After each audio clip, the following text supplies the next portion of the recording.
तो जो लास्ट में क्या लिखा रहे थे, देशांतर की बात कर रहे थे हम।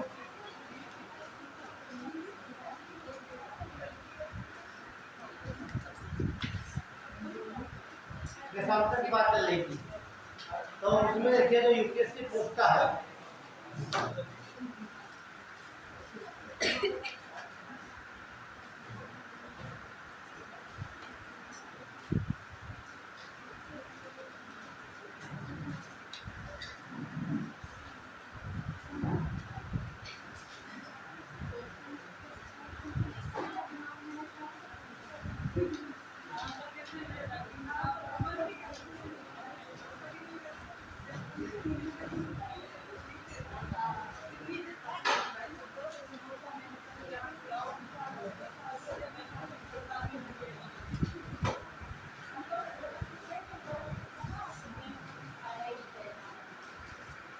देखिए यूपीएससी सवाल क्या पूछेगा यहाँ से, जो आपकी देशांतर रेखाएं हैं, ये रेखा आप देख रहे हैं, ये इनके बीच की जो दूरी है आप देख रहे हो, सबसे ज्यादा भूमध्य रेखा पर है। ठीक, जैसे ध्रुव हम ध्रुवों की ओर जाएंगे ये दूरी कम होती जाती है। पहले का मतलब जो देशांतर है, जब हम भूमध्य रेखा से ध्रुव की तरफ जाएंगे, उत्तर हो जाए या फिर दक्षिण जाए, तो इनके बीच की दूरी कम होती जाती है। तो यहाँ दूरी कितने में कम होता है, 11.3 किलोमीटर। लेकिन जब यहाँ जाएंगे, यहाँ फिर हो जाएगी 90 डिग्री पर 0 किलोमीटर। तो एक पॉइंट नोट करिए आप लोग पहले, देखिए भूमध्य रेखा पर, भूमध्य रेखा पर, भूमध्य रेखा पर दो देशांतरों के बीच की दूरी, दो देशांतरों के बीच की दूरी सबसे अधिक होती है।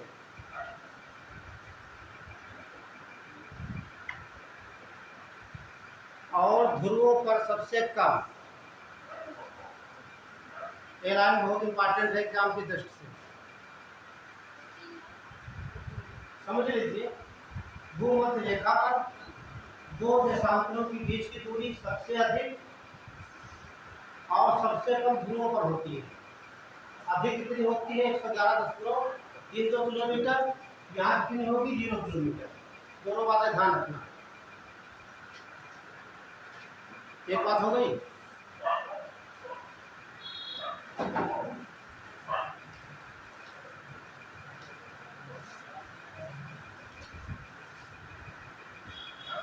ध्यान दीजिए, अंतरराष्ट्रीय तिथि रेखा, इंटरनेशनल डेडलाइन।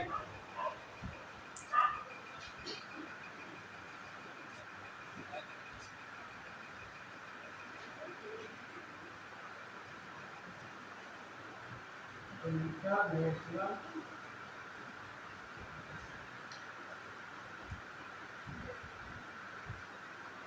डेडलाइन, हिंदी बोलेंगे अंतरराष्ट्रीय तिथि रेखा।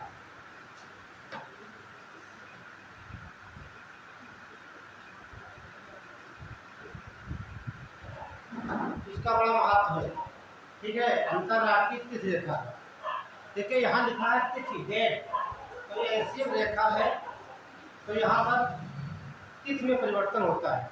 क्या होगा, तिथि में परिवर्तन होगा, ठीक है।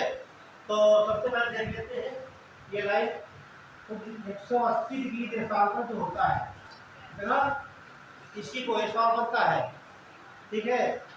अंतरराष्ट्रीय रेखा को क्या कहते हैं, 180 डिग्री देशांतर, ठीक है। तो हम देखते हैं इस पार्ट से ये है,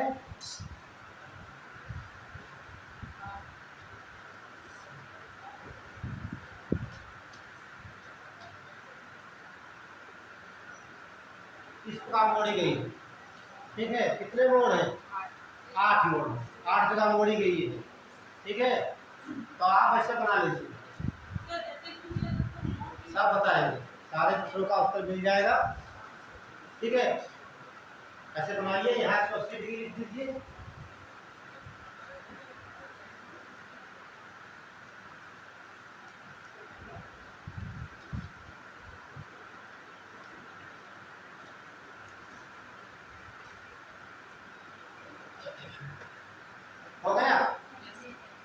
चलिए इसके नीचे एक लाइन लिख दीजिए आप, 2 लाइन यहाँ पर देखिए। 180 डिग्री देशांतर रेखा को नहीं बना पा रहे, तुम्हारे बच्चे नहीं बना पा रहे हैं। 2 बार से पढ़ चुके हैं, एक बार पढ़ चुके हैं, फिर पढ़ रहे हैं, है ना? वेरी गुड, ठीक है। तो देखो बना दिखा रही है, पिछले बार का बड़ा होगा। देखिए 180 डिग्री देशांतर रेखा को अंतरराष्ट्रीय तिथि रेखा कहा जाता है।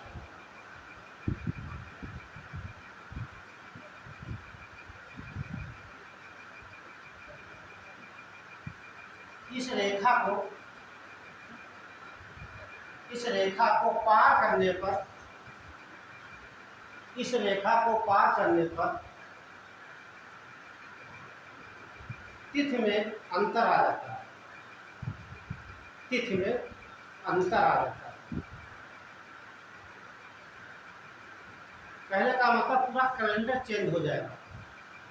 कैलेंडर में जो दिया होता है, ठीक है, दिन हो चाहे महीना हो, ठीक, चाहे सप्ताह हो, कुछ भी हो, सब चेंज हो जाता है। आप समझिए, आप ये सवाल पूछा रहे कि बार विशेष में, ठीक, ये कहाँ से गुजरती है, कि 2 महाद्वीप, 2 महाद्वीप गुजर पड़ेगा आपका।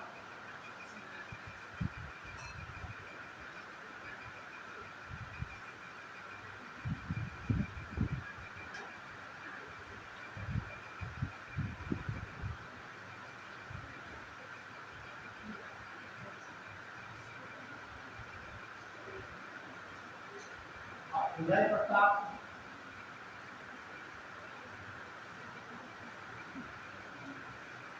ये आपका एशिया है,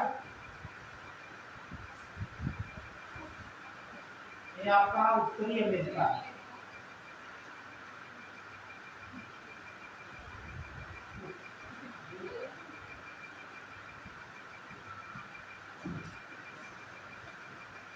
उत्तरी अमेरिका महाद्वीप है। और ये पोर्शन जो आप देख रहे हैं, ये वाला, इसे अलास्का कहा जाता है। अलास्का पहले रूस का भाग हुआ करता था, लेकिन अमेरिका ने इसे खरीद लिया है, ठीक है। तो अमेरिका का सबसे पहला सवाल यही बनता है, अंतरराष्ट्रीय रेखा की महाद्वीपों के बीच में हो गई उत्तरी अमेरिका और एशिया, ठीक है। एशिया को कहते हैं, जब आप रूस देखते हैं, रूस का 2 भाग कहते हैं साइबेरियन रीजन, ठीक है। तो एशिया में उसे साइबेरियन कहते हैं, बाकी पोर्शन इधर बढ़ता है, रूस का है, ये एशिया वाला। क्लियर? मैप हो तो आप तो होगा नहीं, लेकर जरूर एटलस आइए। क्लियर? तो उसमें सब बना हुआ बताते रहेंगे। तो ये लाइन कहाँ से गुजर रही है, कि महाद्वीपों से उत्तरी अमेरिका। यदि आपने पढ़ा नहीं है तो काम नहीं लगा सकते हैं, कहाँ हमारा अमेरिका है, कहाँ एशिया है। एशिया में हम लोग रहते हैं, अमेरिका में सोच ही नहीं सकते आप, ऑप्शन वहाँ गलत हो जाएगा। पहले देखा वही हो कि 2 महाद्वीप कैसे हो सकते हैं। एशिया अपना यूरोप हो सकता है, तुक्का लग सकता है, एशिया अफ्रीका हो सकता है, अब एशिया अमेरिका तो बहुत दूर है ना। अगली बात बनती है, यहाँ पर संधि बहुत सी, ये भी पूछा गया। हाँ, जिन्हें संधि है, ये संधि का मतलब यहाँ पर जल भरा हुआ है, इसे बोलते हैं बेरिंग संधि।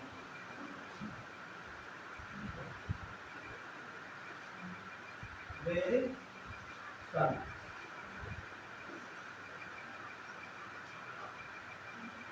तो 3 सवाल बनते हैं, बहुत इंपॉर्टेंट भी है, आप समझ लीजिए पूरी बात, ठीक। इसके बाद बनाइएगा। मैंने कहा इस रेखा को पार करने पर तिथि में परिवर्तन होता है, तो ये कौन सी दिशा हो जाएगी, ईस्ट है, ये कौन सी है,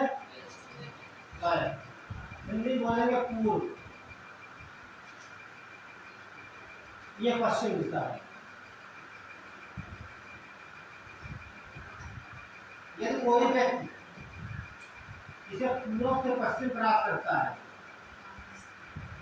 उसमें +1 डे ऐड हो जाता है। प्लस का मतलब 1 डे, पहले का मतलब कि आप इस रेखा को पूर्व से पश्चिम क्रॉस करते हैं ठीक, तो उसमें एक दिन जुड़ जाएगा। ये आपका पूर्वी गोलार्ध है, ये आपका पश्चिमी गोलार्ध है। ठीक है, जहाँ पर डाउन हो क्लियर कर देना सर, हमारे समझ में नहीं आया, तो समझा देगा, ये हम देख समझा सकते हैं। ठीक है, लेकिन आपको बताना पड़ेगा, मुझे समझ में नहीं आया कैसे। लाइए काफी एक आप दे दीजिए। ये मान लेते हैं आपका 180 डिग्री हो गया है, ये क्लियर। ये आप अमेरिका हो गया आपका, ये आपका एशिया हो गया, बीच में स्थित हुई है, ये पूर्वी गोलार्ध है, पश्चिमी गोलार्ध। ठीक, तो मैंने कब बताया था आपको, इधर पूर्व है इधर पश्चिम है। यदि आप यहाँ पर खड़े हैं, ठीक है, तो कहाँ जाएंगे, पूर्वी गोलार्ध में। यहाँ पर खड़े हैं तो पश्चिमी गोलार्ध में, और यही से परिवर्तन होता है दिन का। यदि यहाँ पर सोमवार है, ठीक, अब आप यहाँ पर आ जाते हैं तो क्या दिखाई देगा आपको, मंगलवार होगा, क्योंकि आप दूसरे पोर्शन में पूरा आ गए हैं। ठीक, यहाँ पर सोमवार तो यहाँ पर मंगल, यहाँ पर 3 तारीख होगी तो यहाँ पर 4 तारीख। ये बात क्लियर हो गई। अब इसलिए क्वेश्चन क्या था कि ये टेढ़ी क्यों की गई है। अब थोड़ा नीचे आ जाइए, जैसे मान लेते हैं आपका भारत देश है, कोई भी देश हो सकता है।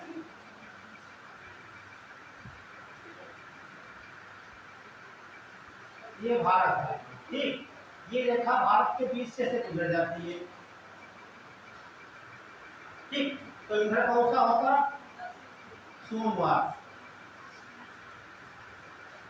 इधर कौन सा दिन होता, मंगलवार। क्या संभव है कि एक देश में 2 दिन हो, ये संभव है एक देश में 2 तारीखें हो। यहाँ पर 4 तारीख है, यहाँ पर एक दिन ऐड हो जाता है। आप पता लगे एग्जाम होना 4 तारीख को, किसको से कहेंगे 4 तारीख को एग्जाम लगा हुआ है, आप रहते यहाँ पे है ना, आप कब जाएंगे, जब उधर जाएंगे एक दिन घट जाएगा आपका, क्योंकि कहाँ जाएंगे, पश्चिम से पूर्व में एक दिन माइनस हो जाएगा, इधर जाएंगे एक दिन प्लस हो जाता है, अपोजिट उसके है। इसीलिए इसे मोड़ा गया है ताकि किसी के देश या भूभाग से ना गुजरे, उसे केवल जल से ही गुजारा गया है। और ये सब काल्पनिक रेखाएं हैं, आपको पहले बताते हैं, ये बात में आपको होना चाहिए, ये दिखती नहीं कहीं पर है, ठीक है, ये काल्पनिक रेखाएं हैं। ठीक, इन्हीं से जानकारी प्राप्त होती है। तो हम सोचते हैं आपको आंसर मिल गया होगा, एक दिन जुड़ जाएगा इधर। ये सवाल बहुत पूछा जाता है, कैसे पूछेगा, कोई नाव है, ठीक है, इस गेट में यहाँ पर है और लाइन को क्रॉस कर जाता है, ठीक है, तो वहाँ उसमें कितनी गेट होगी, क्या होगा, आप यहाँ से कर सकते हैं। पर ये बात ध्यान रखना चाहिए, जब पूर्व से पश्चिम क्रॉस करेंगे उसमें एक दिन बढ़ जाएगा, और जब पश्चिम से पूर्व जाएंगे एक दिन घट जाएगा। तो आप एक ही लाइन बनाना, दोनों मत बनाना, वरना खिचड़ी हो जाएगा आपका। पूर्व से पश्चिम, आपको ये ध्यान रखना कि पूर्व से पश्चिम जाने पर एक दिन जुड़ जाता बस, और दोबारा इससे होगा वो अपोजिट का होगा। इतने आपको समझना। ये सवाल बनता है कहाँ पर स्थित है, कि जल संघ में स्थित है, कितने डिग्री को बोलते हैं। अगला क्वेश्चन बनता है पूर्व से पश्चिम जाने पर इसमें परिवर्तन क्या है, इससे अलावा कोई ऐसा क्वेश्चन नहीं पूछा। बना लीजिए 4 सब पॉइंट आपको लिखा, ये लाइन बनाना अनिवार्य है, बिना बनाने से काम नहीं है। बढ़िया कितना, तो पहला पॉइंट लिख लिया होगा, ऐसे कहते हैं। दूसरा पॉइंट लिखिए, या रेखा उत्तरी अमेरिका और रूस के एशियाई भाग के मध्य स्थित है।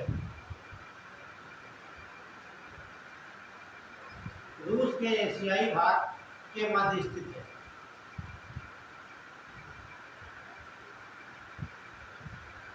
ये बात ध्यान रखना, यदि आपका एशिया नहीं दिया तो यूरोप भी लिखा हो सकता है, क्योंकि रूस कहाँ पड़ता है, यूरोप में और एशिया में, दोनों भाग में। तो ऑप्शन यहाँ कोई हो सकता है। अगर यह रेखा बेरिंग जल संघ से होकर गुजरती है, बेरिंग जल संघ से होकर गुजरती है।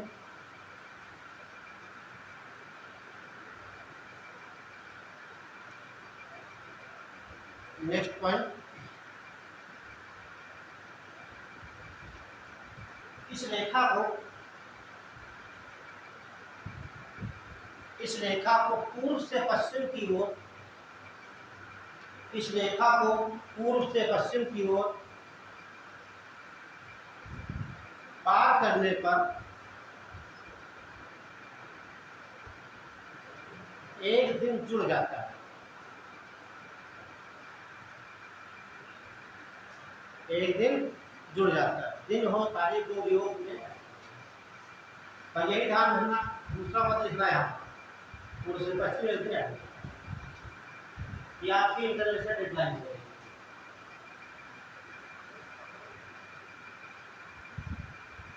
अगला देखिए, मैं कहा था कर्क रेखा, मकर रेखा, विषुवत रेखा पर देश स्थित है।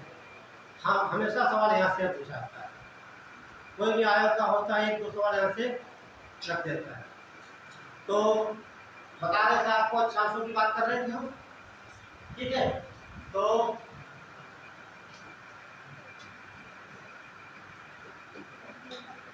ये अक्षांश, तो आपको तीन चीज याद बताएंगे हम। एक बताएंगे डोलड्रम,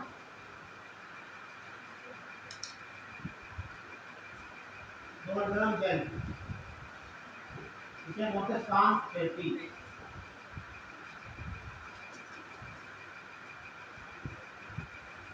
दूसरा बताएंगे आपको हार्श मैग्नीट्यूड,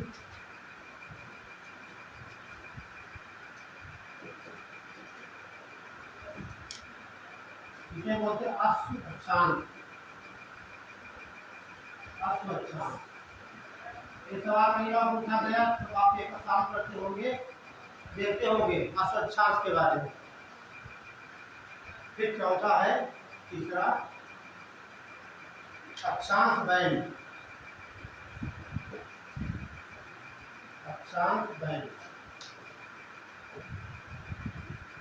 तीन चीजें याद होंगी आपको, ऐसा आप पूछे। उसके बाद कर्क रेखा, मकर रेखा, विषुवत रेखा होता है, ठीक है। तो स्टार्ट करें। तो देखो लिखा डोलड्रम, तो ये कई बार पूछा गया डोलड्रम कहाँ पर स्थित, क्या लोकेशन उसकी है, किस गोलार्ध में है। हिंदी भाषा में का शांत पेटी। पेटी का मतलब अगर हम बात करें, जब अक्षांशों की बात कर रहे हैं तो वहाँ पेटियों की बात करते हैं, है ना। उसमें मंदी पेट की बात की थी, और शीतोष्ण की बात की, और शीत की बात की थी। ये तीन पेटियाँ थी। तो यहाँ देखिए तो डोलड्रम बेल्ट बनती कहाँ है, कैसे, क्या मतलब उसका है। ये आपका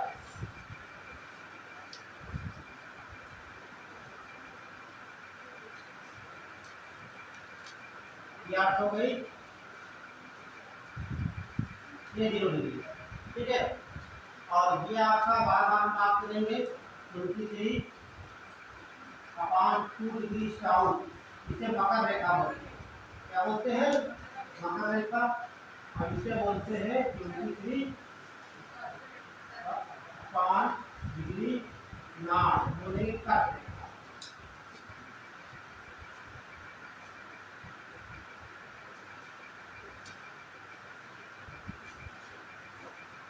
अब मैंने कौन बताया था कि कर्क रेखा मकर रेखा के बीच में स्थान क्या बोलते हैं? उष्ण गर्भ होता है। तो कहने का मतलब सर जो हमारा सूरज ये है ना, जो प्रकाश दे रहा है इस प्रकार, है ना, ये प्रकाश आ रहा है, तो सीधी किरणें कहाँ पड़ रही है? इसी क्षेत्र में।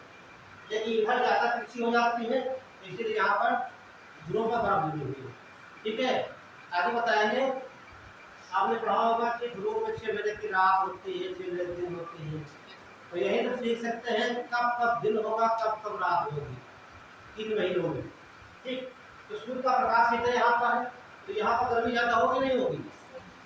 एक फिजिक्स का समझिए, फिजिक्स क्या कहती है, ठीक है, पढ़ा होगा।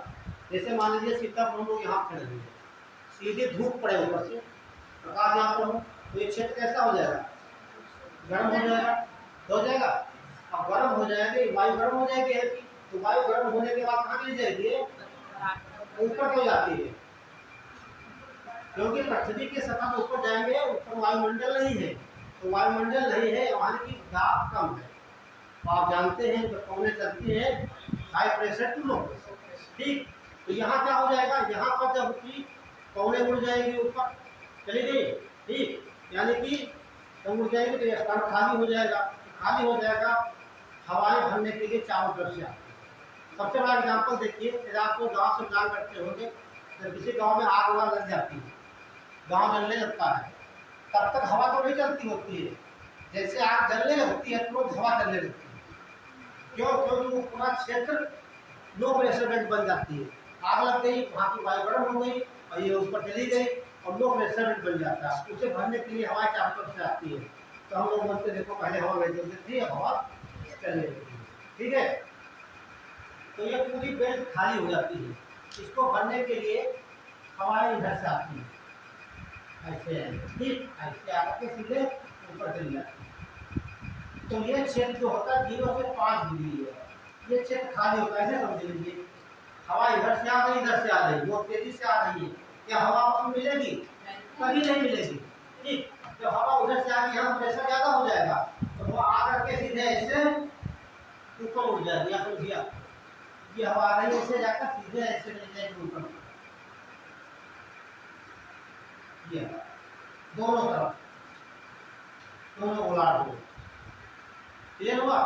तो ये स्थान खाली, कहने का मतलब तो हमारी भूमध्य रेखा है, ये भूमध्य रेखा 0 से 5 डिग्री, 5 डिग्री नॉर्थ और 5 डिग्री साउथ, ठीक है। इनके बीच में हवाएं नहीं चलती है, इनके बीच में हवाएं नहीं चलती, तूफान नहीं आता है। तो इसे क्या कहते हैं? शांत पेटी कहा जाता है, इसे शांत पेटी। तो सवाल यही पूछा जाता है, पृथ्वी पर किन अक्षांशों के मध्य में शांत पेटी है? तो दोनों गोलार्धों में बात करेंगे, ठीक। 0 से 5 डिग्री उत्तरी अक्षांश और 0 से 5 डिग्री दक्षिणी अक्षांश के बीच को डोलड्रम या शांत पेटी कहा जाता है। क्लियर हुआ? तो एक लाइन लिख लीजिए आप लोग, लाइन रोक के लेना। तो हमारी मेमोरी जो होती है डायग्राम को बहुत जल्दी कैच रखती है। देखी हुई चीज, पढ़ी हुई चीज जल्दी याद नहीं रहती। जैसे आप कोई मूवी देखते हो, तो मूवी देख भी रहे हो, सुन भी रहे हो, अभी याद नहीं आए किसी मिनट क्यों याद है, अच्छा ये एक्शन था वहाँ, है ना। लेकिन आप पढ़ते हैं, हिस्ट्री पढ़ते हैं, पॉलिटी पढ़ते हैं, वो याद नहीं रहता। लेकिन ज्योग्राफी याद को हो जाता है, आसान क्यों? डायग्राम हमारी मूवी क्यों कैच कर लेते हैं, ठीक। इसलिए जब कोई चीज याद आपको ना हो, कोई भी सब्जेक्ट हो, डायग्राम बने तो उसको याद कर लीजिए, याद लिखिए। 0 डिग्री से 5 डिग्री उत्तरी अक्षांश, 0 डिग्री से 5 डिग्री उत्तरी अक्षांश और 0 डिग्री से 5 डिग्री दक्षिणी अक्षांश, 0 डिग्री से 5 डिग्री उत्तरी अक्षांश और 0 डिग्री से 5 डिग्री दक्षिणी अक्षांश के बीच के क्षेत्र को डोलड्रम पेटी कहा जाता है। ऐसे पूछने का डोलड्रम, ठीक है, डोलड्रम पेटी या शांत पेटी कहा जाता है।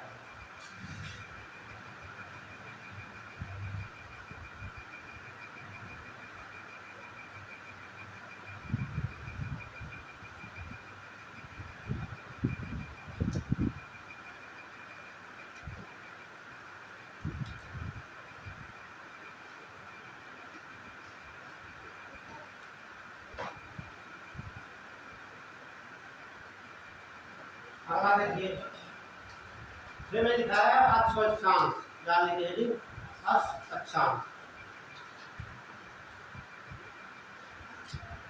ध्यान से देखिए आपको।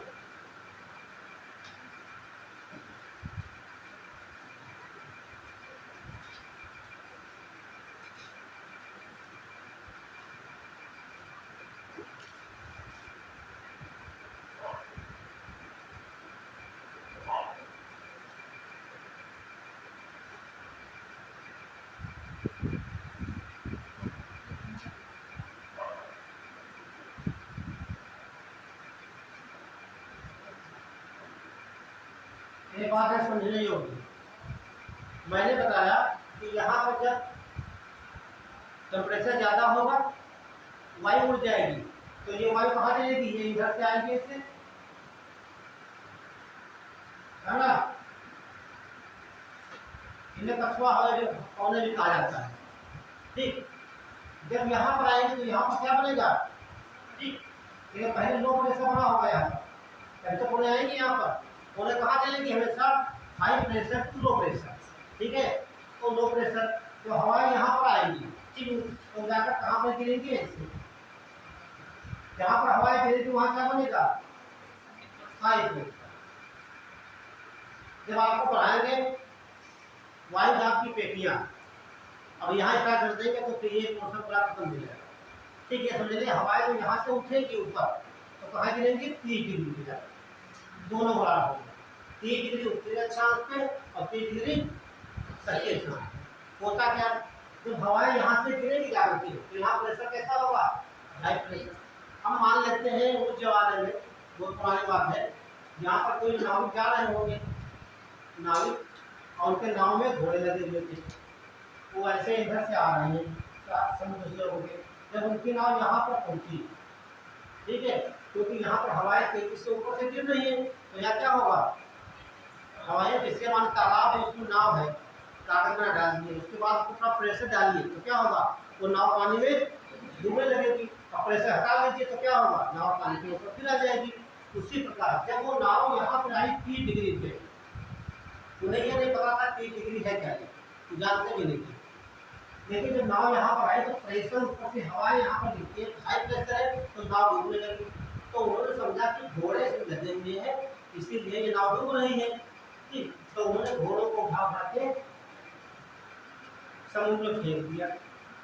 उसके बाद जब तक चलते हैं धीरे धीरे इस क्षेत्र को पार कर गए, 30 से 35 डिग्री था, 30 से 35 डिग्री पार कर गए। वो सोचे कि अब घोड़े फेंक दिया, अब हमारे फिर ऊपर आ गई, है ना? लेकिन यहाँ पर रुके रहते हो तो घोड़ों का कोई प्रभाव नहीं पड़ता, कितने भी घोड़े फेंके या ना। ठीक, घोड़े फेंके गए सागरों में, इसलिए क्या गया? अश्व-अक्षांश। तो सीधे ये पूछा जाता है कि अश्व-अक्षांश कितने डिग्री अक्षांश को कहा जाता है? कितने कहेंगे? 30 से 35 डिग्री दोनों गोलार्ध। ये लाइन ध्यान रखना। ठीक, वनडे एग्जाम हो, कोई एग्जाम पूछता है, तो यूपीएससी पूछता है तो कारण से देता है, हाई प्रेशर यहाँ कारण क्या हाई प्रेशर का है, कि तमाम उससे बना के देता है। ठीक, लेकिन वनडे एग्जाम में छोटा होता है तो सीधे पूछ लेता है यूपीएससी, क्योंकि किसे देगा पूछा है। ठीक, कि अश्व-अक्षांश किस अक्षांशों को कहा जाता है? हाथ के एक लाइन लिख लो,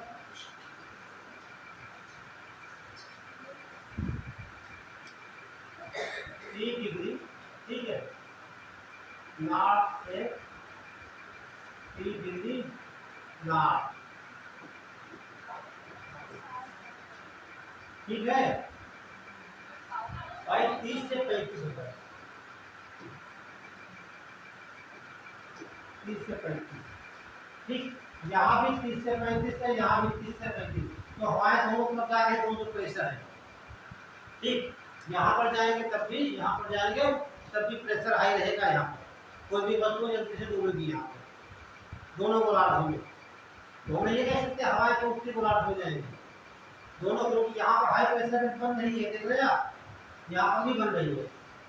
तो अक्षांश है दोनों गोलार्धों का आता है 30 से 35 डिग्री अक्षांश। ठीक है, अब दूसरा क्या हो जाएगा? एंड 30 डिग्री साउथ से 35 डिग्री साउथ अक्षांश। एक आगे की देखो, 30 डिग्री, 30 डिग्री उत्तरी अक्षांश से, 30 डिग्री उत्तरी अक्षांश से, 30 डिग्री उत्तरी अक्षांश से 35 डिग्री उत्तरी अक्षांश और 30 डिग्री दक्षिणी अक्षांश से 35 डिग्री दक्षिणी अक्षांश के मध्य के क्षेत्र को अश्व अक्षांश कहा जाता है।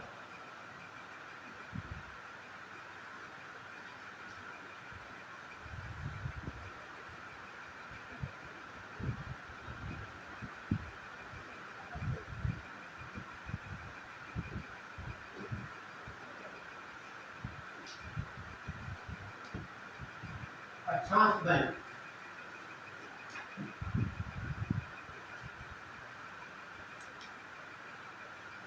एक अपनी हो गई 0 डिग्री 40 डिग्री 50 डिग्री 60 डिग्री। ठीक है, यहाँ तो बात करेंगे दक्षिण गोलार्ध की बात करेंगे। ठीक है, तो रेखा का अक्षांश बैंड कहाँ पाए जाएंगे? केवल दक्षिणी गोलार्ध में, उत्तरी गोलार्ध में नहीं पाए। कारण क्या है तो समझ लीजिए आप लोग। ठीक,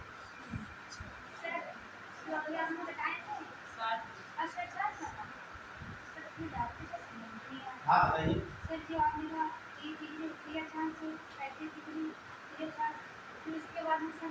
अच्छा सुनो, मैंने ये बोला है, हाँ लिखा है, देख लीजिए यहाँ ये 0 डिग्री आपकी लाइन हो गई, ये आपका उत्तरी गोलार्ध हो गया। ये लिखा है 30 डिग्री उत्तरी लिखा है, तो 30 डिग्री उत्तरी अक्षांश से 35 डिग्री उत्तरी अक्षांश एक बात हो गई। और मैंने बोला 30 डिग्री दक्षिण अक्षांश से 35 डिग्री दक्षिण अक्षांश के मध्य के क्षेत्र जो है ये अक्षांश कहलाता है। क्या समस्या है ना?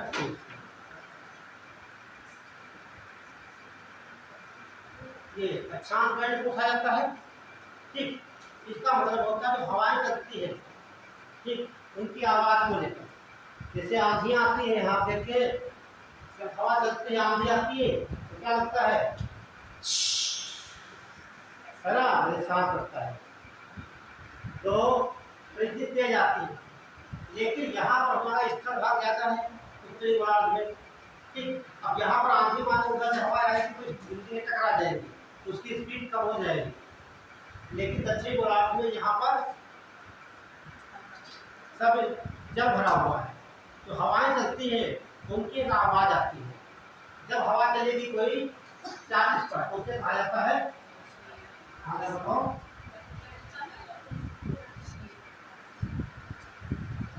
दक्षता 40। ठीक है, लेकिन यहाँ पर स्पीड कुछ कम होती है क्योंकि स्तर भाग कुछ यहाँ तक पड़ता है, लेकिन जैसे जब रहे स्तर भाग नहीं है।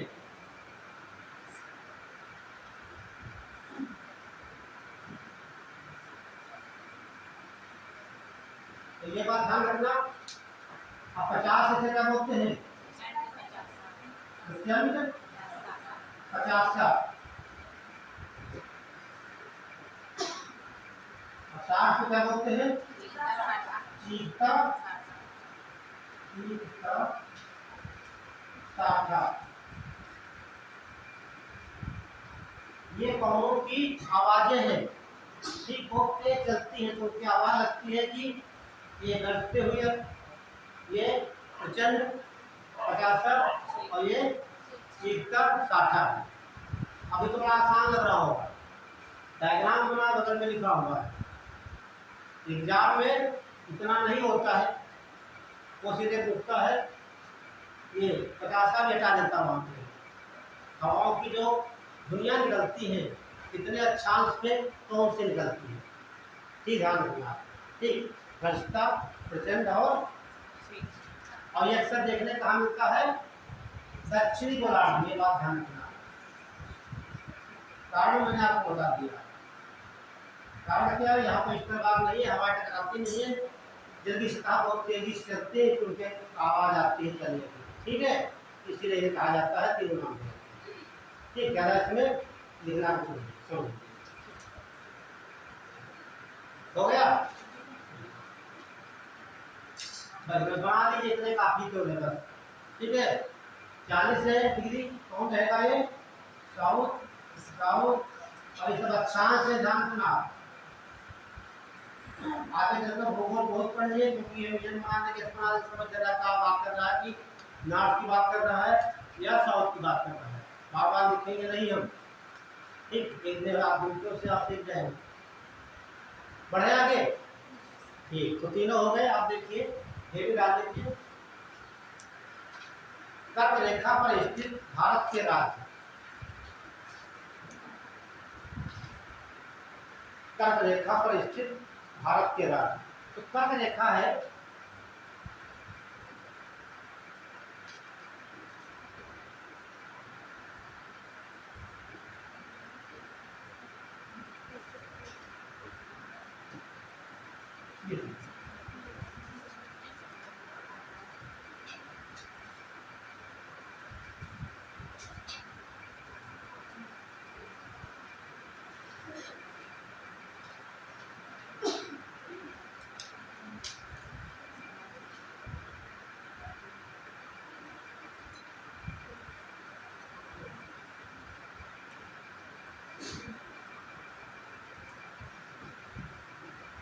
ये आपकी कर्क रेखा हो गई। भारत को दो भागों में विभाजित करती है, उत्तरी भारत और दक्षिणी भारत।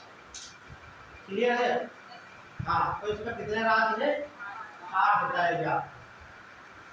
8 राज्य स्थित है। तो इन्हें कौन सा पड़ेगा ये, सबसे पश्चिम में गुजरात, उसके बाद गुजरात के बाद, हाँ सही चलिए लाइन से, गुजरात के बाद राजस्थान, आगे एमपी लिख दें,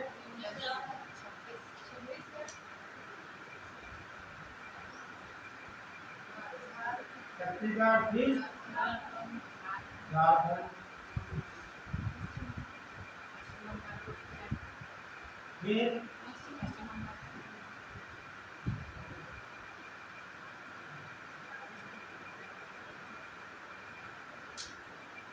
पश्चिम बंगाल को, वेस्ट बंगाल से। ठीक है, क्षेत्र यहाँ हो गए। और ये आपका हो जाएगा त्रिपुरा, और ये आपका मिजोरम।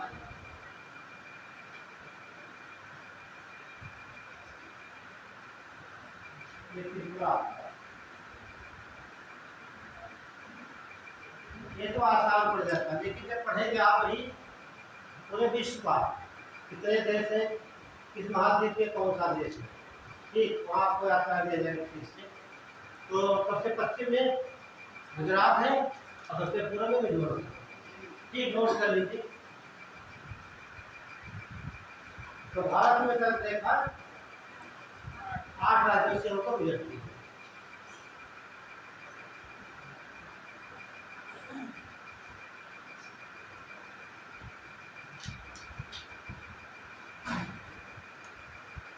बहुत सिंपल सवाल, ठीक है। सीधे पूछता है कौन सा राज्य कर्क रेखा के ऊपर स्थित नहीं है, कहाँ से गुजरती है, ये बात ध्यान रखिए। वनडे एग्जाम में हमसे सीधा सवाल मिल जाता है, उसमें आपका उत्तर प्रदेश भी होता है। वहाँ बच्चे गलती कर देते हैं, क्योंकि जो 82.5 डिग्री पूर्व देशांतर है उत्तर प्रदेश से गुजरती है, और ये उत्तर प्रदेश से नहीं गुजरती, वहाँ पर गुजर रहता है। चलिए हो गया। गुजरात, राजस्थान, मध्य प्रदेश, छत्तीसगढ़, झारखंड, पश्चिम बंगाल, त्रिपुरा और मिजोरम, ये 8 राज्य स्थित है इसी कारण। क्लियर? चलिए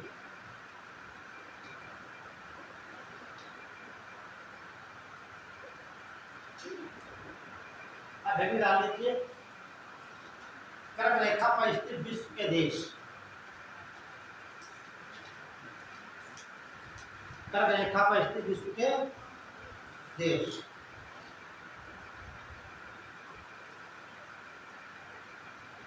तो आप मैप देखते हैं,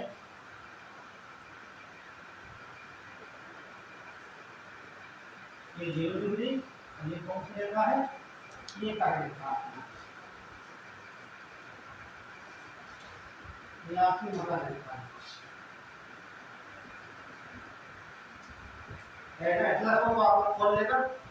ठीक, देखिए ऐसे लाइन खींच लीजिए। ठीक, ये आपका नॉर्थ अमेरिका है, ये आपका अफ्रीका है, ये आपका एशिया। ठीक है, तो पहला सवाल बनता है, जो कर्क रेखा है 3 महाद्वीप को मिल रही है, उत्तरी अमेरिका, अफ्रीका और एशिया। ठीक है, यहाँ के 2 देश हैं, यहाँ के 8 देश है, यहाँ के 8 देश, कितने देश हो गए? कर्क रेखा पर विश्व के 18 देश स्थित है, ये सवाल बनता है। ठीक है, यहाँ देखेंगे आप, ये आपका साउथ अमेरिका, ये आपका अफ्रीका, ये आपका एशिया। यहाँ पर आपके 3 देश, 7 देश और ये 3 देश, कितने हो गए? 0 डिग्री पर, इसे बोलते हैं भूमध्य रेखा।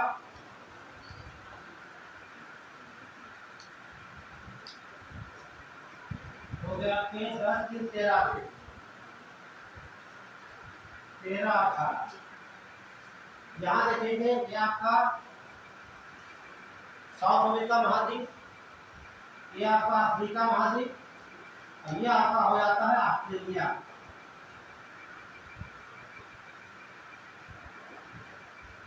यहाँ पर 4 देश, यहाँ पर 3 देश, 7 और 5 देश, यहाँ कितने हो गए? 12 देश। तो आपने तीनों रेखा देख लिया, कर्क रेखा, मकर रेखा, विषुवत रेखा। ठीक, कर्क रेखा पर 18 देश विश्व के हैं, और मकर रेखा पर 12 देश है, और विषुवत रेखा पर 13 देश। अभी सबके नाम याद करवा दूंगा। ठीक है, सब इसमें पढ़ लेंगे। इसे अफ्रीका कहते हैं, ध्यान रखना आपको, अफ्रीका।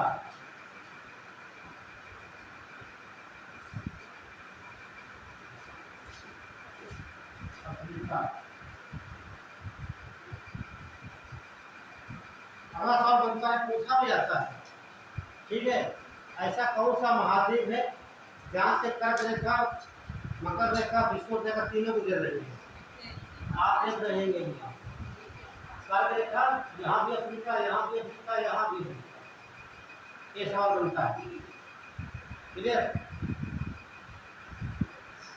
चलिए ये बना लीजिए, फिर एक को पढ़ लेते हैं।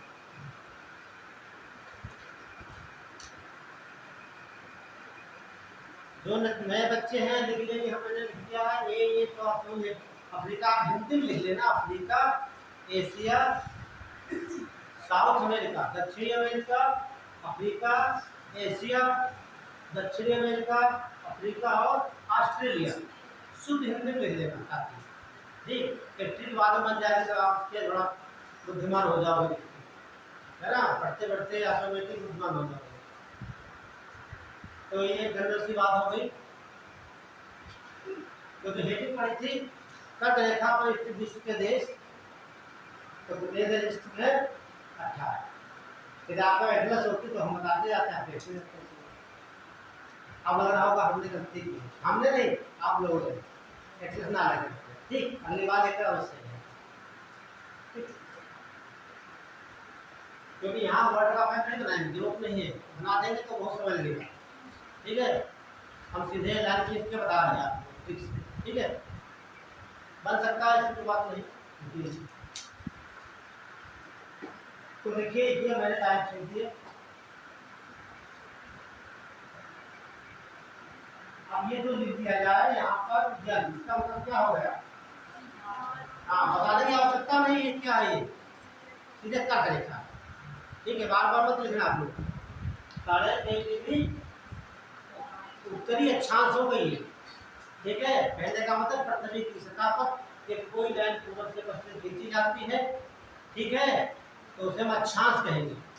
अक्षांश हो गई, जन का मतलब हो गया ये उत्तरी गोलार्ध में, तो ये उत्तरी अक्षांश है। तो ये सवाल कई बार पूछा गया, यूपीएससी में पूछा गया, पीसीएस में क्या पूछा गया। ऐसे देखिए समझिए, ये 0 डिग्री आपकी हो गई, ये आपकी 2 डिग्री। इसका मतलब क्या पूछा था कि कर्क रेखा भूमध्य रेखा के उत्तर में है। ठीक है, एक बात दूसरी पूछेगा, मकर रेखा विषुवत रेखा के दक्षिण में। अब आपको बताना है कथन ए कथन बी, ए सही बी से, दोनों गलत हो। इस प्रकार क्वेश्चन पूछता है। ठीक है, और कभी उल्टा पूछ लेता है, तो उल्टा पूछ देगा। ठीक, क्या पूछ लेगा, कर्क रेखा विषुवत रेखा के दक्षिण में है। ठीक, आपको तो गलत पूछ रहा है, जानना चाहता यही है। ठीक, दूसरा पूछेगा मकर रेखा, ठीक है, मकर रेखा कर्क रेखा और विषुवत रेखा के मध्य में है ना। आप कथन करा दिए हुए ए से बी से, दोनों गलत होने से। यहाँ पर स्टेटमेंट दिया होता है, स्टेटमेंट समझना है, हल करना है। बिना स्टेटमेंट आप समझ नहीं पाएंगे यूपीएससी का स्टेटमेंट। छोटे एग्जाम में सीधे पूछता कर्क रेखा जानी जाती है, बस सीधे ये डिग्री दिए होंगे, जन्म दिया हो जब दिया हो तो हम भी होंगे, आप पहचान लीजिए बात। एक लाइन से बोलो। चलिए आइए मुझे पर। तो मैंने बात की थी 3 लाइनें, एक को लाइन में एक चीज थी, दूसरी ये थी। तो ये कौन सा हो जाएगा, उत्तरी अमेरिका का हो गया।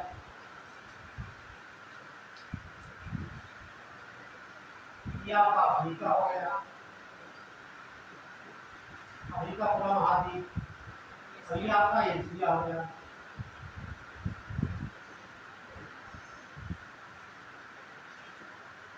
अब यहाँ पर देखिए इनका यम भी क्या लिखा है, एम बी। एक तो चलता है जीबी और एम बी। क्या मोबाइल होता है एम बी बच्चे हो नहीं चलाएंगे, तो वो एम बी नहीं है। ठीक, फिर यहाँ पर है फिर असलम मामानाथ। जितने देश उतने शब्द। अफ्रीका में कितने देश हैं, ये लीजिए 8 हैं, तो 8 अपने लिखा है असलम मामानाथ। इतने ही देश अफ्रीका के हैं जो इस रेखा पर स्थित है। अभी देखते हैं एशिया में बात करते हैं, सिब्बू का, सिब्बू किसी का नाम है, उसे बोलता काट, सिब्बू का। बस 3 लाइनें देखना, हिंदी असलम मामानाथ सिब्बू का। इतने ही 18 देश हैं, अभी खोल के बता देता है। ठीक है, तो यहाँ देख लीजिए जब का मतलब मैक्सिको क्या हो जाएगा, मैक्सिको।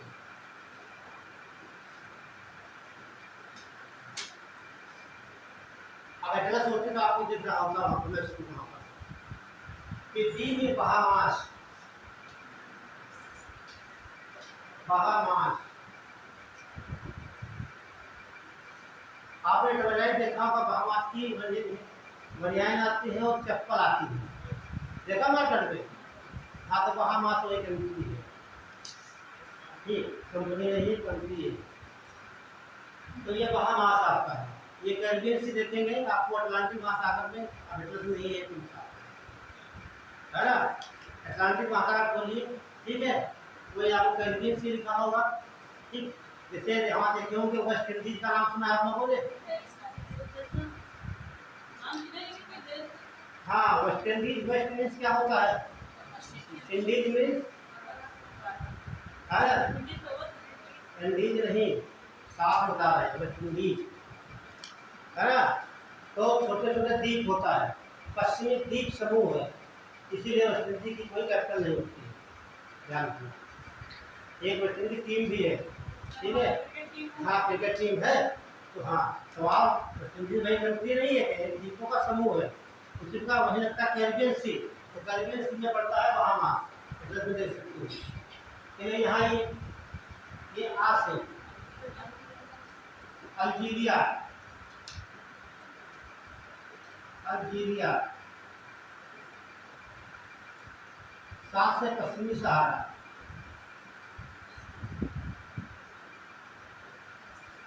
पश्चिमी सहारा, और ला से लीबिया,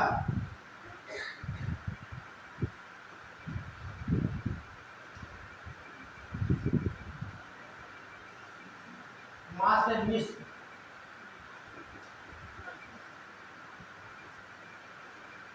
विश्व का चौथा देश मिस्र है जिसका ट्रांसलेट है।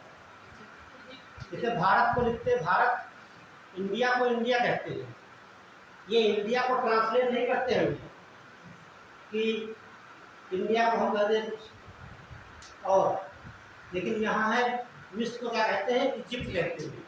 मिस्र का MIS से कहा है, मिस्र होता तो वही, जैसे इंडिया को लिखते हैं इंडिया, भारत को BHRAT लिख देते भारत, हिंदुस्तान को HIND लिख देते हिंदुस्तान, लेकिन यहाँ मिस्र को मिस्र लिखा जा सकता है, नहीं उसका ट्रांसलेट है।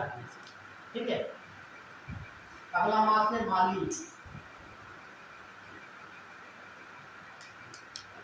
अगला मास है माइकोनिया।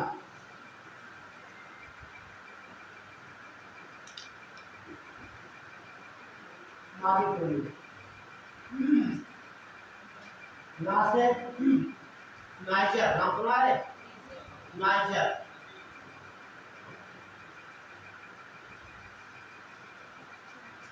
क्या से 4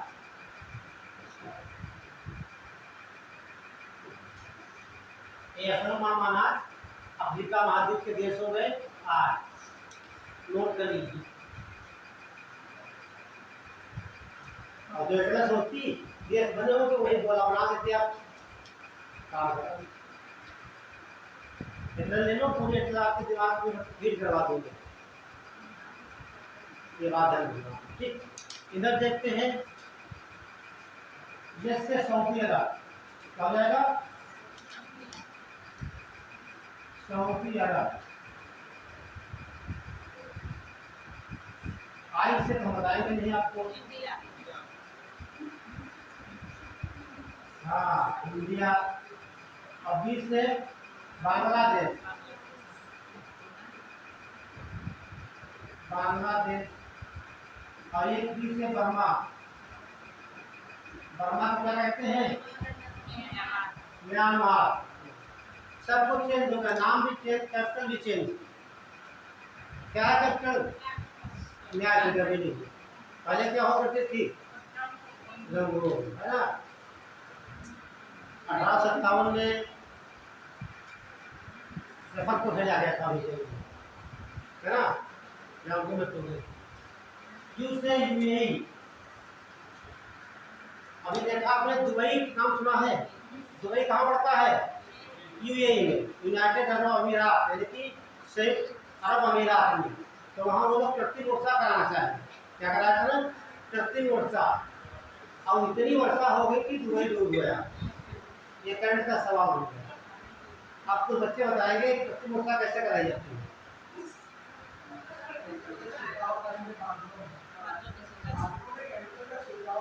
तो वही तो पूछ रहे केमिकल का नाम है ना, याद आ रहा है, आ जाने दीजिए। देखिए जैसे ये आपकी पृथ्वी, हम लोग कहा है पृथ्वी सतह पर रह रहे हैं, ठीक। यहाँ पर बादल है, ये क्या है, ये बादल, ये बादल उड़ते हुए जा रहे हैं, ये बोल रहे हैं बरसात नहीं करेंगे, ठीक है। जब पानी को बरसाना है तो हम यहाँ से हवाई जहाज से इनके ऊपर आ जाएंगे। यहाँ पर उन्हें बताया केमिकल डाल देंगे हम, तो केमिकल डाल देंगे तो यहाँ पर ये संग्रहित होकर पानी नीचे गिरने लगता है। कि ज़्यादा डाल देंगे तो पूरा बादल फट जाएगा। आप देखिए, देखते हमेशा पहाड़ों बादल फटते हैं, अभी महाराष्ट्र में बादल फट गया, उत्तराखंड में हमेशा फटते रहते हैं, ठीक। तो होता क्या, बादल से पानी ले जा रहा है, होता क्या, जलवाष्प होती वो सीधे उसी टोटी टकरा गई, एकदम पानी से नीचे आ जाता है, उसे कहते हैं बादल। तो यहाँ पर आते हैं सिल्वर आयोडाइड, क्या नाम है, सिल्वर आयोडाइड, पूछा गया था इसी से, ठीक है।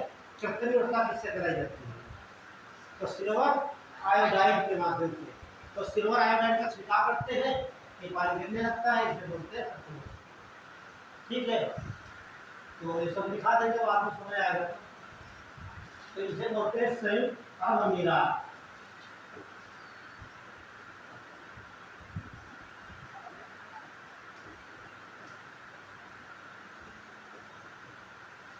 गुजरात और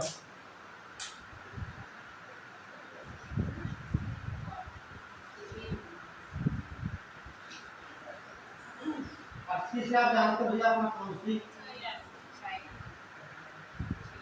चाइना, वो से ओमान,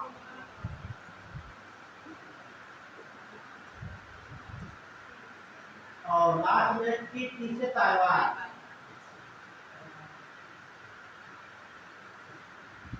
नोट कर लीजिए फटाफट। जब एक बार मैप पे देखेंगे तो बिल्कुल क्लियर हो जाएगा आपका।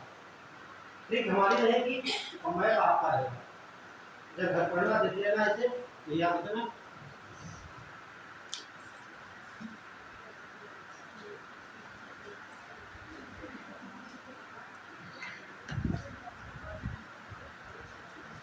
हो गया? तो मैं इसको महाराष्ट्र, ठीक, अल्जीरिया, पश्चिम लीबिया, ठीक, मिस्र, माइकोरिया, माली, नाइजर, चाद, और सऊदी अरब, इंडिया, बांग्लादेश, बर्मा, यूएई, चीन, ओमान, ताइवान। अब एक विषय देखिए, उत्तर प्रदेश में जब आएंगे तो भारत में, तो जो भारत ये है तो यहाँ एक नदी 2 बार क्रॉस करती है, ठीक है? इसको हटाते हो। देखिए जब हम भारत का मैप देखते हैं, ये लड़ती है तो यहाँ नदी उठती है, इसे बोलते हैं माही नदी। तो आपके बाबू करे तो माही नदी ये यहाँ पर विंध्याचल पर्वत श्रेणी कौन सी है? विंध्याचल पर्वत श्रेणी। तो यहाँ पर का धार जिला मध्य प्रदेश का क्या है? मध्य प्रदेश का धार जिला है, यहाँ से नदी गुजरती माही नदी, ठीक है? और 580 किलोमीटर पहले जो ग्राम ये यहाँ खंभात की खाड़ी है, कौन सी खाड़ी? ये यहाँ से तो अरब सागर है आपका है, अरब सागर। लेकिन ये अरब सागर तो है, लेकिन ये खंभात की खाड़ी अरब सागर का ही भाग है। ये जब एग्जाम में पूछा जाता है तभी ये खंभात की खाड़ी है। अब खाड़ी क्या होगा देखिए, उत्तर भाग इधर है, उत्तर भाग इधर, उत्तर भाग इधर, मतलब सागर का वहाँ क्षेत्र जिसके 3 ओर उत्तर भाग हो, एक भाग खुला, उसे क्या बोलते हैं? खाड़ी। ठीक है? तो देखिए नोट NOTE नोट बोले देखिए माही नदी, माही नदी कर्क रेखा को 2 बार काटती है। ये लाइन बहुत ही इंपॉर्टेंट है। माही नदी कर्क रेखा को 2 बार काटती है। यह नदी विंध्याचल पर्वत श्रेणी, विंध्याचल या विंध्य लिख लीजिए, विंध्य पर्वत श्रेणी के धार जिला आगे ले लेना यूपी से निकलती है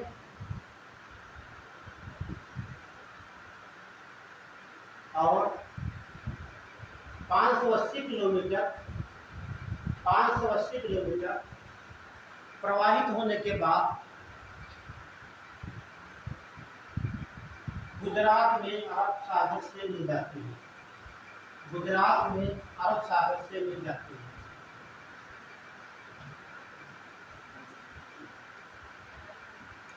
और बाकी से देखिए और भी हम बताना नहीं चाहेंगे। यहाँ पर ये जो नदी बहुत इंपॉर्टेंट है, इसका आकार कैसा देख रहे हैं आप? तो नदी पढ़ाएंगे तो भारत कितना बताएंगे आपको, सुन लीजिए पहले दूसरा सुन लेना पर, ठीक है? उल्टे कटोरे की तरह होगी एक बात। दूसरी बात, यहाँ पर एक सोम नदी की सहायक नदी है, एक जाखम नदी है, एक अलग सहायक नदी है। अब बजाज कल से डैम बनाएंगे, ठीक है? बहुत इंपॉर्टेंट है, चर्चा करेंगे तो पढ़ाएंगे नदियाँ, यहाँ को नोट नहीं करना। इतना जानना आपको। तो ये कर्क रेखा को 2 बार काटती है, कहाँ से निकलती है, कहाँ से, तो यहाँ पर यूपी मध्य प्रदेश हो गया, यहाँ पर राजस्थान हो गया, यहाँ गुजरात में 3 राज्यों में होती है बात। ठीक, आगे बढ़िए। ये तो बात पूरी हो गई। करते आप जान लीजिए विश्वत रेखा। विश्वत रेखा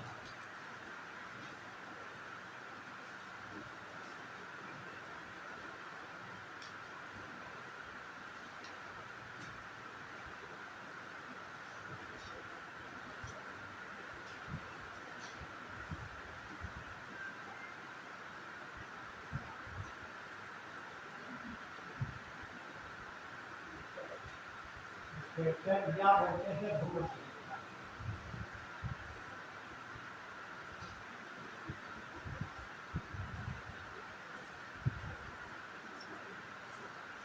तीन नाम ध्यान रखना, इक्वेटर, विश्वत रेखा या फिर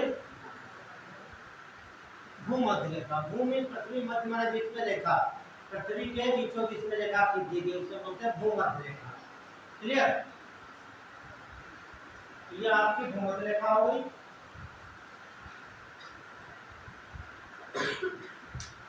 देखिए लेटी हुई है और जीरो लिखा हो, समझ जाना ये भूमध्य रेखा इक्वेटर की बात कर रहे हैं।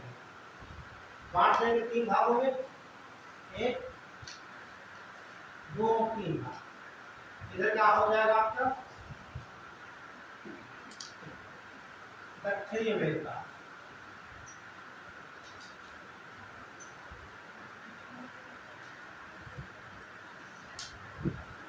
ये अफ्रीका हो गया,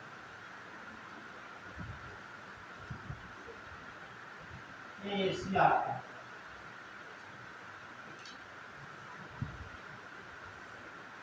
तीन नाम। तो देख लीजिए इधर जैसे तीन ECG, ठीक है, और यहाँ पर पड़ता है केस है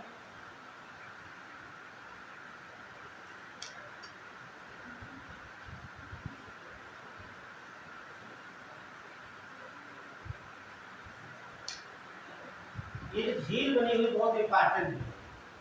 पुराने बच्चे बताएं ऐसी कौन सी झील है जो विश्वत रेखा के ऊपर स्थित है। इकलौती झील है, इसे ट्रॉपिकल, ये विश्व की सबसे बड़ी ट्रॉपिकल लेक है विक्टोरिया झील, मेरे झील, ठीक है, इसे बोलते हैं विक्टोरिया झील। अभी आपको बता दूंगा इसके बारे में।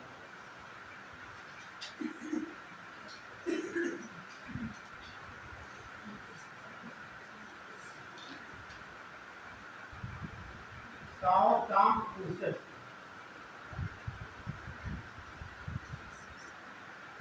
बैगन,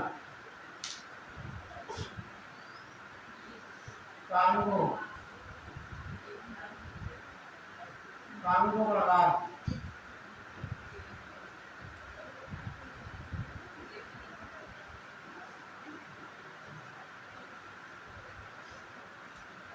ये आपका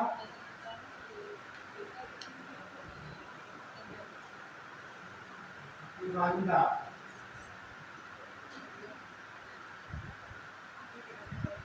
केन्या, सोमालिया,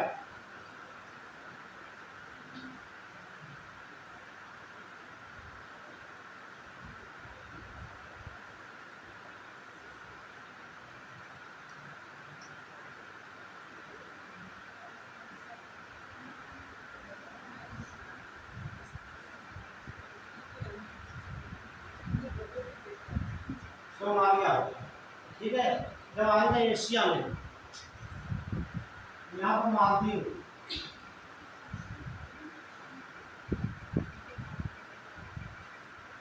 इंडोनेशिया,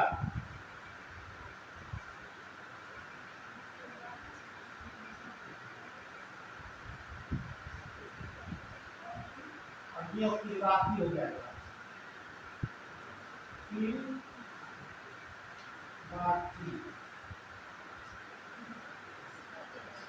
ये नोट कर लीजिए से इक्वाडोर, ये आपका इक्वाडोर है।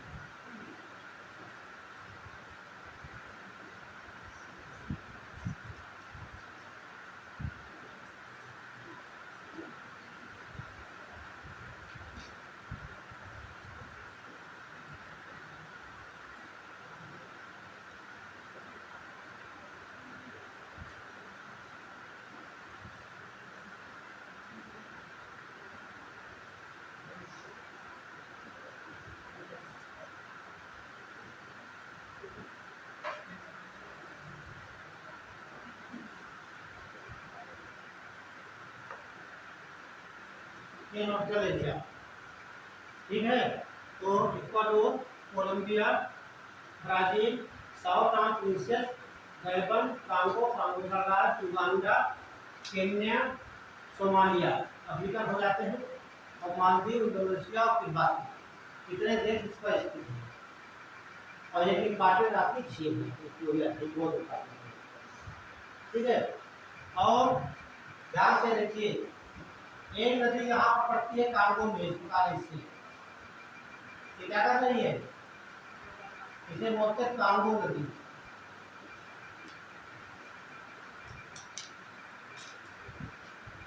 या जाए नदी,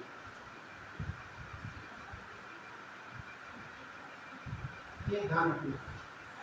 कर्क रेखा को 2 बार काट रही है माही नदी, और विश्व रेखा को काट रही है 2 बार कांगो नदी या जाए नदी का, ये बात ध्यान रखना, ठीक है। और सबसे इम्पोर्टेंट यहाँ विक्टोरिया झील है, इसके बाद फीचर से घुमा देंगे, ये लाइन बना देते हैं।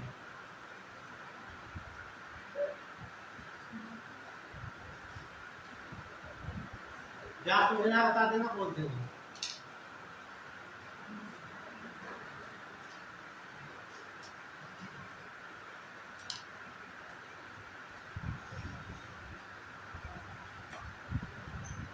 मैप में होगा, आपको दिख जाएगा, मैप दिख रहा है, ठीक है।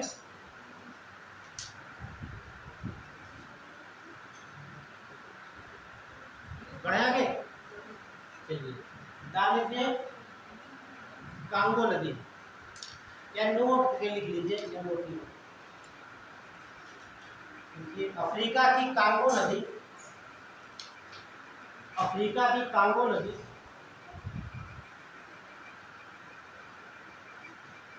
विषुवत रेखा को 2 बार काटते हैं, विषुवत रेखा को 2 बार काटते हैं, 2 बार काटती है।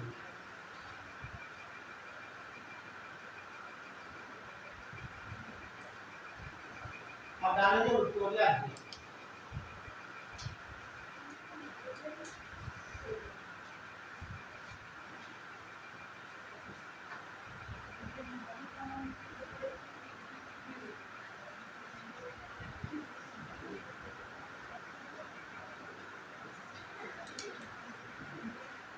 विक्टोरिया झील, ये कौन सी रेखा हो गई,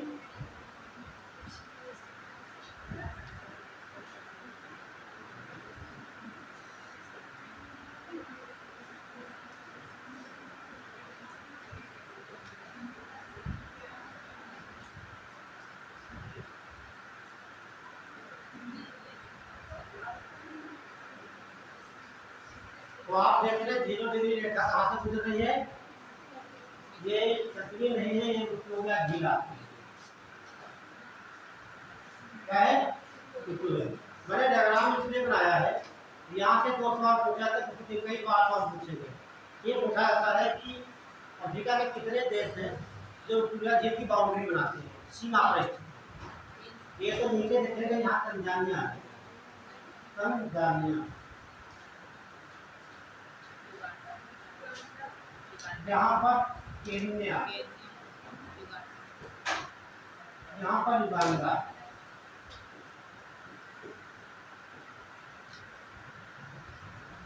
तीन देश है, देश 3 सीमा बनाते हैं। ये सवाल कई बार पूछा गया आपके दोनों एग्जाम में, ठीक है। अफ्रीका के 3 देश तो सीमा बनाते हैं, ठीक है।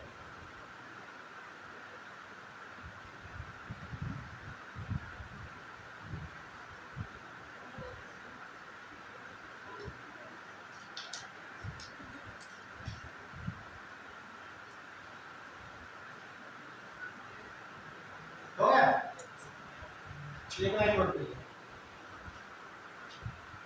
देखिए विषुवत रेखा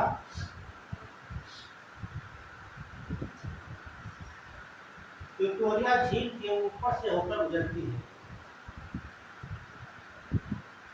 विक्टोरिया झील के ऊपर से होकर गुजरती है।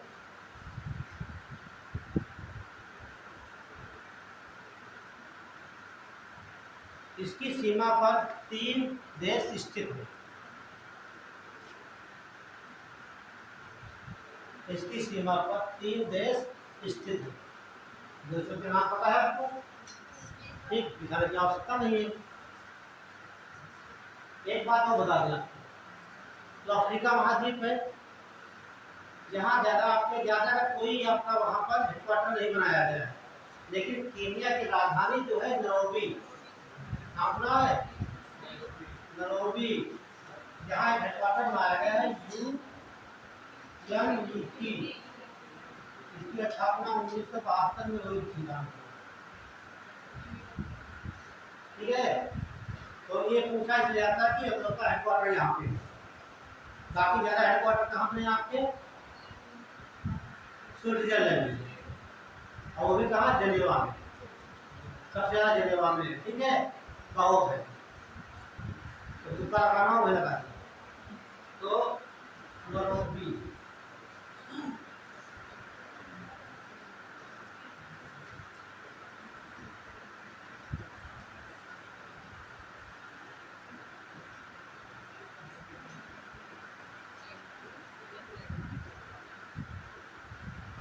तो यूनाइटेड नेशन एनवायरमेंट प्रोग्राम, संयुक्त राष्ट्र पर्यावरण कार्यक्रम का हेडक्वार्टर कहाँ पर है? नैरोबी में। नैरोबी कहाँ? केन्या की कैपिटल है। ठीक है, स्थापना 1972 में। आगे बात देखिए, अब आप लिखिए सबसे इम्पोर्टेंट, देखिए विक्टोरिया झील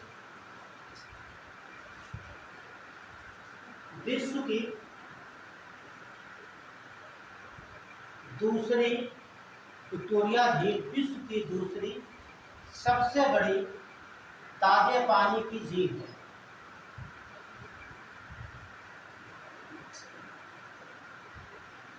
विक्टोरिया झील विश्व की सबसे बड़ी दूसरी ताजे पानी की झील है।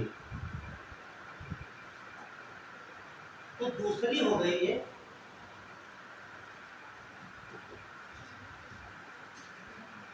पहली कौन सी है? सुपीरियर है, अमेरिका पड़ती है। ठीक है, आगे पॉइंट लिखिए, उसी में जो कि अफ्रीका महाद्वीप की, जो कि अफ्रीका महाद्वीप की सबसे बड़ी झील है, जो कि अफ्रीका महाद्वीप की सबसे बड़ी झील है। दोनों क्वेश्चन हो गए। एक पूछा अफ्रीका महाद्वीप की सबसे बड़ी झील विक्टोरिया, ताजे पानी की झील है। ठीक है, और विश्व की दूसरे सबसे बड़ी झील है, पहली सुपीरियर। अगला पॉइंट लिखिए, सबसे इम्पोर्टेंट, यह झील विश्व की सबसे बड़ी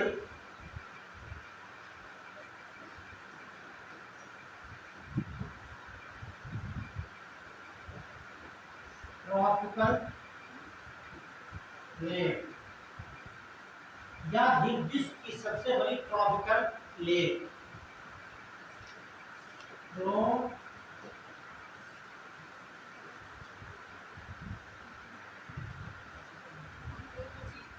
ठीक है, ट्रॉपिकल लेक। ठीक है, हिंदी बोलते हैं उष्णकटिबंधीय। ठीक, पूछा गया सवाल, सवाल से पूछेगा विश्व की सबसे बड़ी या ऐसी कौन सी झील है जहाँ सबसे ज्यादा उष्णता पाई जाती है। ठीक है, तो उष्णकटिबंधीय झील बोलिए या ट्रॉपिकल झील बोलिए। ये बात हो गई। अगर डाल लेंगे मकर रेखा पर स्थित,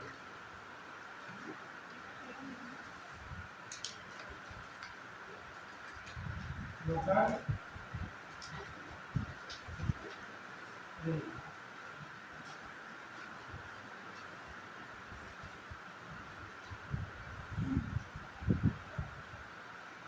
रेखा देख लीजिए,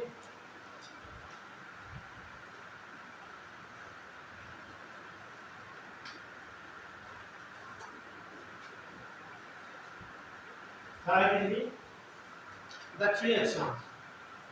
क्लियर, तो यहाँ पर महाद्वीप देख लीजिए,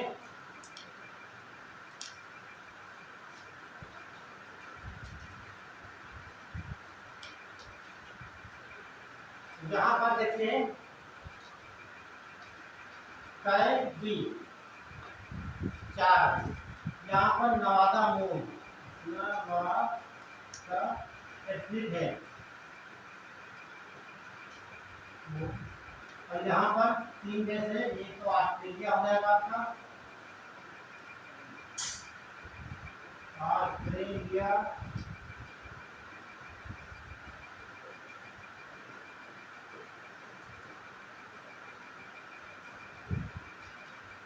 अगला हो जाएगा फ्रेंच पोलिनेशिया,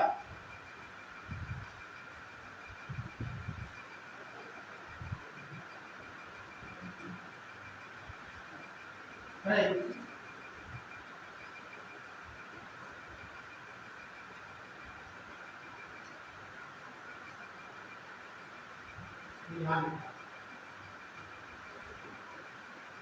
फ्रेंच पोलिनेशिया,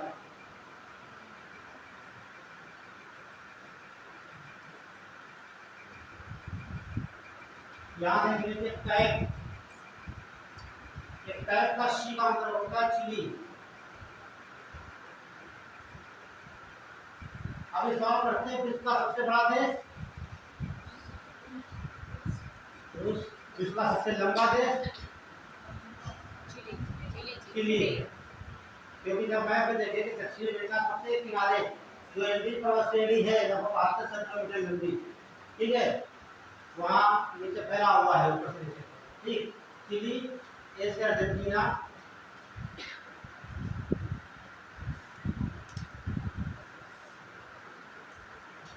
और इसके प्रारंभिक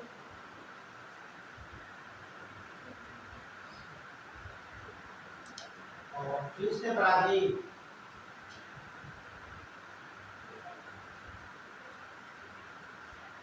ब्राजील 2 बार शब्द आया है, तो ब्राजील से विश्व रेखा भी गुजरती है और आपकी मकर रेखा भी है, ये बात ध्यान रखना, ठीक है। ऐसा पूछा सकता है ऐसा कौन सा देश है जहाँ से विश्व रेखा और मकर रेखा दोनों गुजरती है, ताकि ऐसा कोई कंडीशन नहीं है विश्व में कि जहाँ से 3 अवस्थाओं में तो गुजरती हो, है ना। तो दक्षिण अमेरिका ब्राजील देश है, जो मैं भी देखिए पीला पीला दिखाई देगा बहुत भारी सा, ठीक है। ना से देखिए नामीबिया,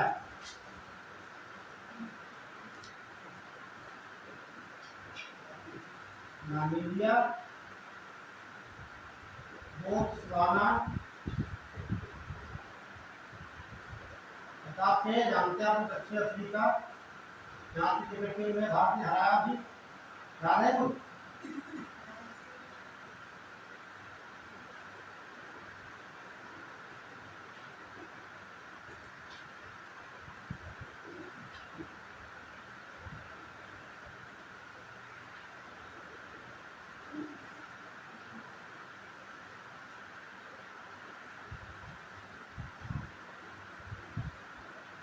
दक्षिण अफ्रीका,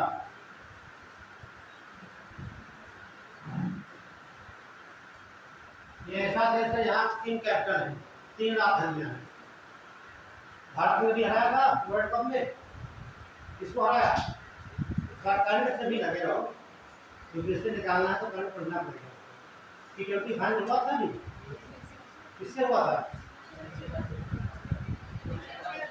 और भारत से हुआ था, भारत जीत गया था, है ना, हमें लग रहा है, ठीक है। माँ से मोजाम्बिक, मोजाम्बिक, और माँ से मेडागास्कर,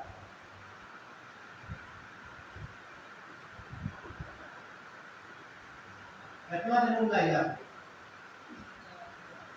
ठीक। ये सब आपको एड्रेस मिल जाएगा, ऑनलाइन पूरी दिख जाएगी। हो सकता है प्रैक्टिस में कि कुछ और हो, आपको वैसा एड्रेस ऐसा है ना, तो कोई प्रूफ होगा तभी तो कहोगे। हम तो जी करके जा रहे हैं, सब जी है ना, तो ये बात है, ध्यान रखना।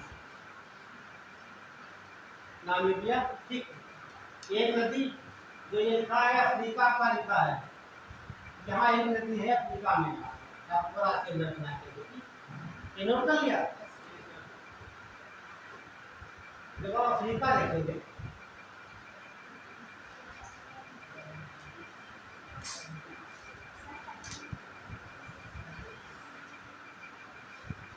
अफ्रीका, तो ये आपका मेडागास्कर नहीं होगा, तो कहीं मैप में देखेंगे। ये जो रेखा गुजरती है इसे बोलते हैं कंट्री, यही आपकी मकर रेखा है, ठीक है। और यहाँ से नदी निकलती है अफ्रीका से घूमते हुए, इसे बोलते हैं लिम्पोपो नदी। लिम्पोपो कई बार पूछी गई एग्जाम में, लिम्पोपो नदी सीधे उठाता है, मतलब रेखा को दो बार काटती है। दक्षिण अफ्रीका की लिम्पोपो नदी, और यहाँ पर महासागर कौन सा है? हिंद महासागर। ये ऐसे देखते ना, भारत हमारा है ये, है ना। यहाँ पर ऑस्ट्रेलिया का पड़ता है, इसका यहाँ पर क्या है? यहाँ क्या हिंद महासागर है, तो ये हिंद महासागर में डूबती है, ठीक है। तो चलेंगे नोट करते हैं।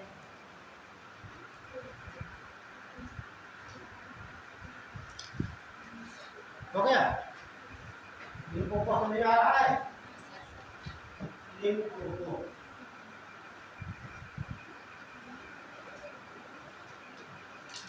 ये छोटी मोटी नदी नहीं है, ये लगभग 1750 किलोमीटर के आसपास है, सुन लीजिए। और इसे घड़ियाल नदी भी कहा जाता है, ठीक है। इसमें घड़ियाल बहुत इजीली घड़ियाल नदी भी कहा जाता है। कभी ये ना दिया हो तो घड़ियाल दिया जा सकता है।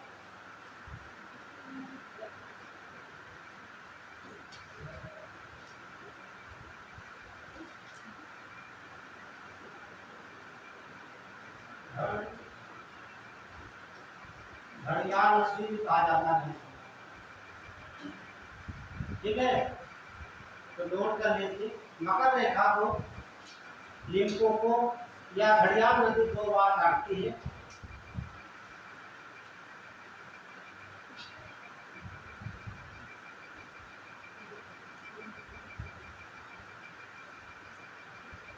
और यह नदी हिंद महासागर में मिल जाती है।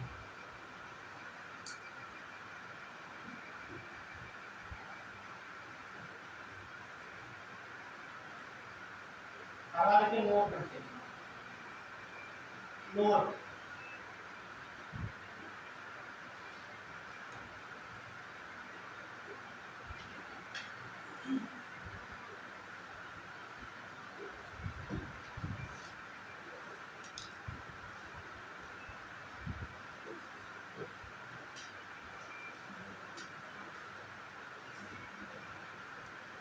ये 0 डिग्री हो गई।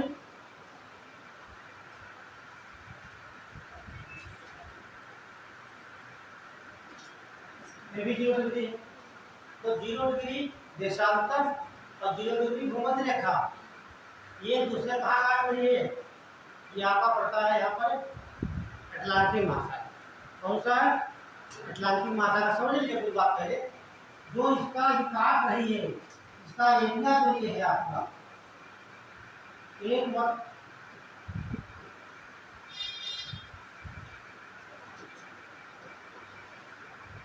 वर्ग किलोमीटर, कितना? 1 वर्ग किलोमीटर, ठीक। इसे कहा जाता है ना आइलैंड।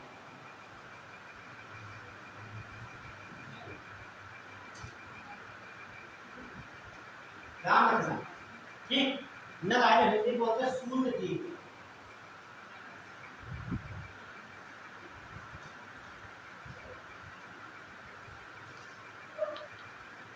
ये बातें आप बहुत किताबें खोजोगे, बहुत कम मिलेंगे आपको। शून्य द्वीप कहाँ पे है? शून्य द्वीप कहाँ पे? वहाँ पे है जहाँ पर 0 डिग्री भूमध्य रेखा और 0 डिग्री देशांतर रेखा एक दूसरे को काटती है। काटती कहाँ पर है? कौन सा महासागर है? इसे कहा जाता है अटलांटिक महासागर, अटलांटिक ओशन है। और यहाँ पर है गिनी की खाड़ियाँ, ठीक। अभी आपको बताया थे यहाँ पर बैगन, कांगो, दिगांगा, याफी, झील, कीनिया और सोमालिया, यहाँ पर मालदीव, इंडोनेशिया, बाकी बताया था आपको भी यहाँ पे। और इधर आप देखे थे इक्वाडोर, कोलंबिया और ब्राजील। तो एक लाइन लिख लीजिए, नजदीक बोले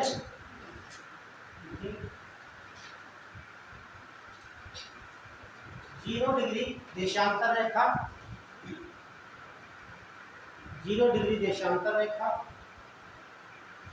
और 0 डिग्री भूमध्य रेखा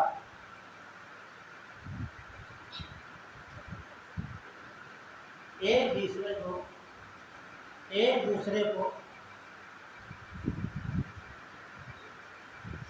अफ्रीका के पश्चिमी तट पर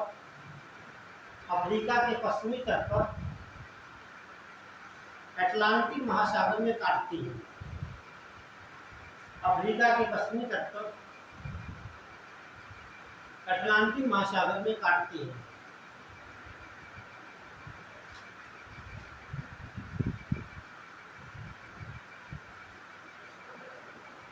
इस कटान बिंदु के, ध्यान से लिखना, इस कटान बिंदु के चारों ओर 1 वर्ग किलोमीटर क्षेत्र को 1 वर्ग किलोमीटर क्षेत्र को शून्य द्वीप कहा जाता है। शून्य द्वीप कहा जाता है।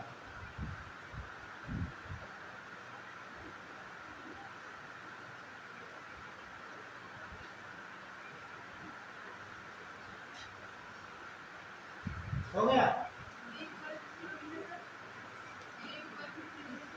देखिए, हाँ, 1 वर्ग किलोमीटर के क्षेत्र को शून्य द्वीप या नल आइलैंड कहा जाता है। ध्यान रखिए, ठीक है? ये बहुत इंपॉर्टेंट चीज है, जब मेरे लिखोगे तो वहां पर दिखा दूंगा। ये आपकी सारी रेखाएं हो गई, ठीक है? कर्क रेखा, वक्र रेखा, विषुवत रेखा, ठीक। अब सबको याद हो जाना चाहिए, ठीक है? और अब आप लोग क्या कर सकते हैं, तो पेपर साफ कर सकते हैं। तमाम सारे क्वेश्चन यहाँ से आपको मिल जाएंगे, लेकिन कुछ सवाल नहीं मिलेंगे आपको, ठीक है? भूमध्य रेखा संबंधित नहीं मिलेंगे, इसके बारे में किसी ने बताना आपको है, ठीक है?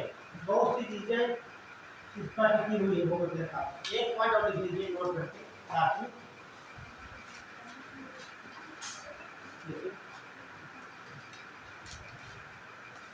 ब्राजील देश से होकर विषुवत रेखा और मकर रेखा दोनों गुजरती है। ब्राजील देश से होकर विषुवत रेखा और मकर रेखा दोनों गुजरती है। लास्ट पॉइंट आज की क्लास का नोट करिए। अफ्रीका महाद्वीप से कर्क रेखा, अफ्रीका महाद्वीप से कर्क रेखा, विषुवत रेखा और मकर रेखा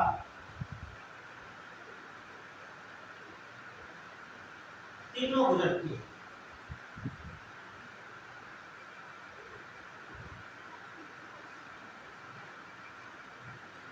यही तो स्टाफ पढ़ते हैं, जब हम